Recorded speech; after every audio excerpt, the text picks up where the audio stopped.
बाळू मामा किती, बाळू मामानंच तिचं ठरवूनच त्याला पाठवलं होता. 400 रुपयाला तिथंच बाळू मामानं ठरवलाय म्हणून ते मध्यस्थी माणसानं 400 रुपये व्यवहार केलं. मग सगळं झालं, जमीन घेतलं. आता हिला आणि कापशीच्या यात्रेला गेलं. दुर्ग्या जमीन घेतलास, पोरं बाळा चांगली आहे, चांगली आहे. बरं तुला काय बाबा 4-5 पोरं आहे, आम्ही काय बाबा लोक, आम्ही रानात असणार, दगडात असणार, डोंगरात असणार, आणि तू काय आता जमीन घेतला होता आता सावकार होणार तू, असं ते चेष्टा मस्करी बाळू मामा केला.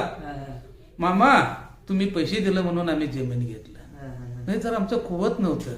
खरं तुमचे 400 रुपये फेडायला लई वेळ लागते म्हणाला. कवा फेडायचे, किती वर्षांनी फेडायचं? का रे म्हणाला, पहिलं तर तुझं जमीन आहे की, आणि ही 2 एकर, आणि काय पेडाय होत नाही. मामा आमचं कर्नाटकात म्हणलं तर सौंदर्य तालुक कायम दुष्काळच असते. 1 वर्ष पिकतंय, 2 वर्ष दुष्काळच पडते.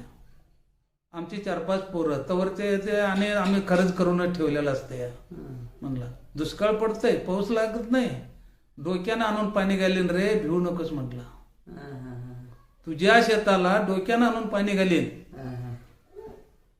आजपर्यंत आमच्या शेताला 7-8 दुष्काळ पडलं, आजपर्यंत छत्री धरल्यासारखं आमच्या शेतापुरतं पाऊस पडतंय. कुणाला खरं पटणार आहे का? हा, 1972ला मोठा दुष्काळ पडला. त्या दुष्काळामध्ये सगळं गाव सोडून गेले, आणि आमची 35 पोती ज्वारी झाली.